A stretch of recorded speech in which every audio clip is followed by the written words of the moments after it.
दीदी राजू स्कूल में फर्स्ट आया है।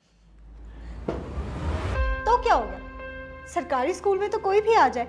ये मिठाई तब बांटियो जब ये प्राइवेट स्कूल में फर्स्ट आए। ओह सॉरी, मैं तो भूल ही गई थी। तेरी तो औकात ही नहीं है ना इसे प्राइवेट स्कूल में पढ़ाने की। सारी उम्र लोगों के घर पे अगर बर्तन भी मांजती रहेगी ना, तब भी इसे प्राइवेट स्कूल में नहीं पढ़ा पाएगी तू।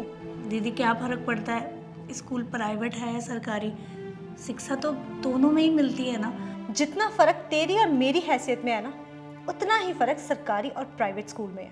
पर दीदी मेरे लिए ना इतना ही बहुत है कि कम से कम मेरा राजू पढ़ाई तो कर रहा है, फिर चाहे वो सरकारी स्कूल ही क्यों ना हो।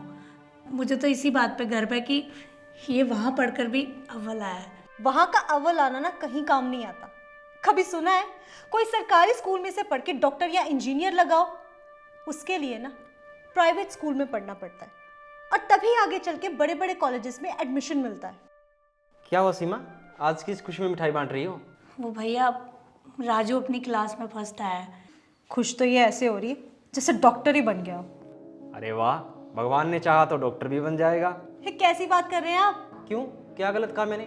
सरकारी स्कूल में पढ़ लिख के अगर ये डॉक्टर बन भी जाएगा ना, तो बनेगा झोला छाप जो 10-10 रुपए में दवाई की पुड़ियां बेचते रहते हैं। चाहती तो ये यही है कि इसका बेटा हमारे रोहन की तरह बने, पर प्राइवेट स्कूल में पढ़ा पाना हर किसी के बस की बात नहीं है। देखती रहियो सीमा, मेरा बेटा रोहन एक दिन पढ़ लिख के अपने पापा की तरह बड़ा डॉक्टर बनेगा, और ये तेरा बेटा पढ़ लिख के बिना अनपढ़ गंवार ही रहेगा तेरी तरह। अरे गरीब का बच्चा कितना भी पढ़ ले, पर रहेगा तो वो गरीब ही ना। शीतल, तुम्हें पता है कि मेरी एजुकेशन का बैकग्राउंड क्या है? हाँ बिल्कुल, आप डॉक्टर हैं, और आपकी एजुकेशन डेफिनेटली किसी अच्छे स्कूल कॉलेज से ही होगी। नहीं, मैं भी राजू की तरह ही सरकारी स्कूल से पढ़ा हूँ, और सरकारी स्कूल से पढ़कर ही डॉक्टर बना हूँ। अच्छा एक बात बताओ, जितने भी बच्चे प्राइवेट स्कूल से पढ़ते हैं, क्या वो सभी इंजीनियर या डॉक्टर बन जाते हैं? शीतल, बच्चा पढ़ने वाला होना चाहिए, चाहे स्कूल प्राइवेट हो या सरकारी, ये मैटर नहीं करता। सीमा, मुझे माफ़ कर दे, मैं अपने दिखावे के चक्कर में इंसानियत ही भूल गई थी। और आपने बिल्कुल सही कहा, बच्चों का पढ़ना ज़रूरी है। वो कहाँ पढ़ रहे हैं ये मैटर नहीं करता। दीदी भले ही हमारी हैसियत एक ना हो, लेकिन एक रिश्ता है जो हम दोनों बहुत अच्छे से समझते हैं।